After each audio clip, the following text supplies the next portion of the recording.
District council catch کے deputy chairman میر باہر جمیل دشتی نے دشت قصر ڈنوک میں پانی کے درینہ مسئلے کے مستقل حل کے لیے ایک اہم اور قابل تحسین قدم اٹھایا ہے۔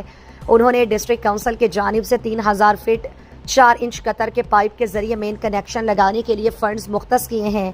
اس اقدام کا مقصد علاقے میں پانی کی فراہمی کو بہتر بنانا اور عوام کو درپیش مشکلات کو کم کرنا ہے۔ میر باہر جمیل دشتی نے S D O public health Zohaib اور انجینئر اقبال کے ہمراہ منصوبے کی پیش رفت کا جائزہ لینے کے لیے سائٹ کا دورہ کیا۔ توقع کی جا رہی ہے کہ اس اقدام سے دشت قصر ڈنو کے مقینوں کو خاطر خواہ سہولت حاصل ہوگی اور ان کے معیار زندگی میں بہتری آئے گی۔ اہلیان علاقہ نے میر باہر جمیل دشتی کا شکریہ ادا کرتے ہوئے کہا کہ وہ ڈسٹرکٹ کونسل کے محدود وسائل کو علاقائی ترقی اور عوامی بہبود کے لیے استعمال کر رہے ہیں، جو ایک نہایت قابل قدر عمل ہے۔ اس موقع پر یونین کونسل کنچتی کے وائس چیئرمین ابابکر دشتی بھی ان کے ہمراہ موجود تھے۔